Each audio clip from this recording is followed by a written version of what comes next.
Hey guys, today I'm going to tell you something interesting about the history of Shibari. So, today I will talk about cultural role of rope in Japan, samurai rope in the art called Hojoujutsu. Then we'll go to the appropriation of rope by Kabuki theatre. After that, we'll talk about fetish magazines and modern photographers. So first of all, what is Shibari? Shibari is a Japanese art of rope. Although often associated with some fetish practitioners, Shibari is a learned skill that can be used for mental stimulation and relaxation both by the roper, which is called the rigger, and the person being tied up, a model or the bunny. Where we can see the ropes now. In Japanese tradition, there was a million ways to use the rope on different occasions. Here are a couple of uses that you might have noticed while traveling or while watching anime or reading manga. There are different ropes in Shinto shrines or little shrines like offerings.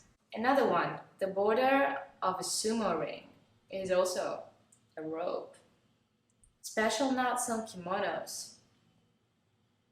And of course, a lot of meaningful knots on the envelopes.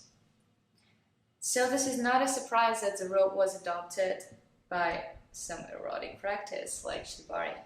If you want to learn more about these traditional Japanese knots, try to watch my next video.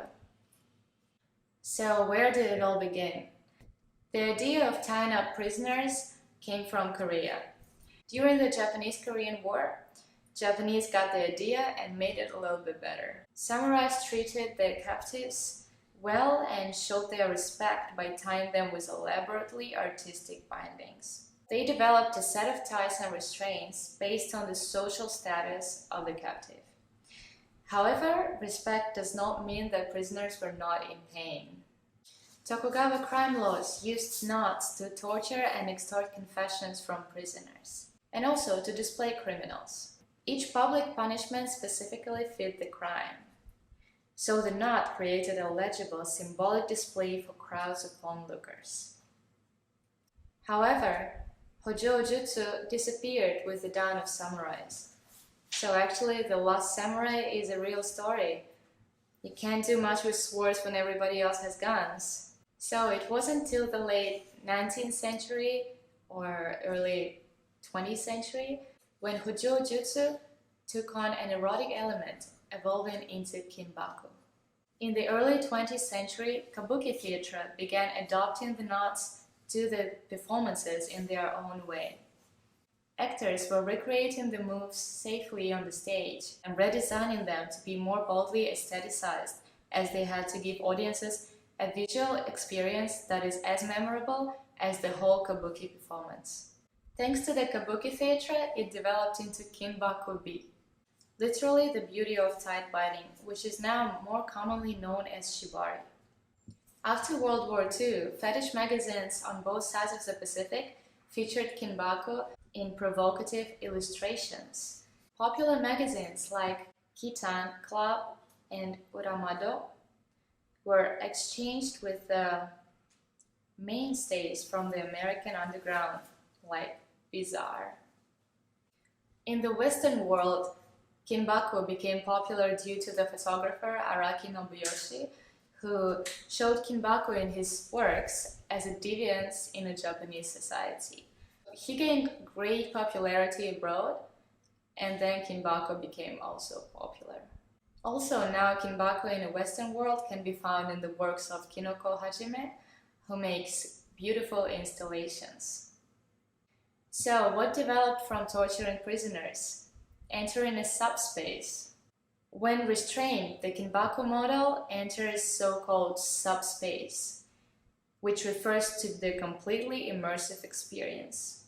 Shibari masters say that endorphins and dopamine are released by the brain while being in this mental subspace.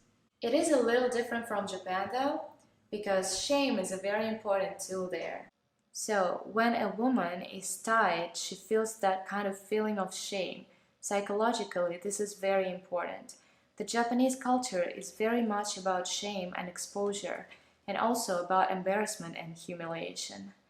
For some people, torment is the kind of punishment they find beautiful because it is like suffering for the sake of suffering for your partner.